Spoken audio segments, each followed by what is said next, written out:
শেষ, এবার বিশ্বকাপের ম্যাচে মাঠে নামবে আর্জেন্টিনা, আর সেখানে আলজেরিয়ার বিপক্ষে ভয়ানক একাদশ নিয়ে মাঠে নামতে যাচ্ছে বর্তমান বিশ্ব চ্যাম্পিয়নরা।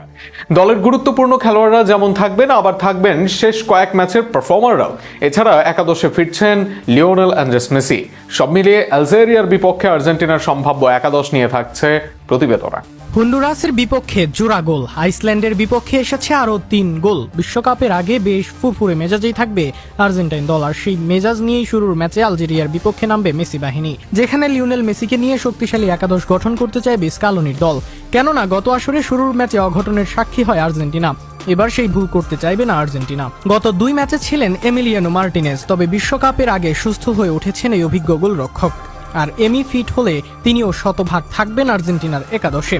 তবে যদি কোনো কারণে ফিট না হন এমি, তবে দেখা যেতে পারে জেরোনিমো রুল্লি, কিন্তু ফিট হলে এমি অবশ্যইভাবেই থাকবেন একাদশে। সেন্টার ব্যাকে থাকবে রোমেরো ও লিজান্দ্রো মার্টিনেজ। অভিজ্ঞ ওটামেন্দিও যদিও ছিলেন শুরুর একাদশে কয়েক ম্যাচে, তার হেডিং ও অভিজ্ঞতা দলের জন্য গুরুত্বপূর্ণ। তবে কম্বিনেশনের দিক থেকে রোমেরো লিজান্দ্রো জুটি এগিয়ে থাকবে। সেক্ষেত্রে ডেস্ট্রয়ার হিসেবে ভূমিকা থাকবে লিজান্দ্রোর, আর নিজের বল প্লেইং অ্যাবিলিটির প্রমাণ দেন ক্রিস্টিয়ান রোমেরো। লেফট ব্যাকে নিকোলাস তাগলিয়াফিকো থাকবেন শুরুর একাদশে, কিছুটা রক্ষণাত্মক হলেও তার উপর ভরসা রাখবেন স্কালোনি। রাইট ব্যাকে ইনজুরি থেকে ফিরে একাদশে আসতে পারেন নেহুয়াল মলিনা, কেননা ইনজুরির কারণে নেই গাঞ্জালো মন্টিয়েল, তার বদলে কাউকে না ডাকায় মলিনা হবেন প্রথম পছন্দ।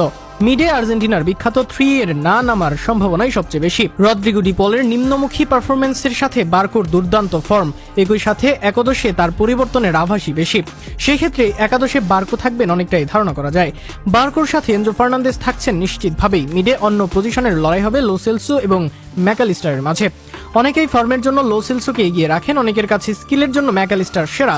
শেষ পর্যন্ত অ্যালিস্টারই পেতে পারেন শুরুর একাদশ।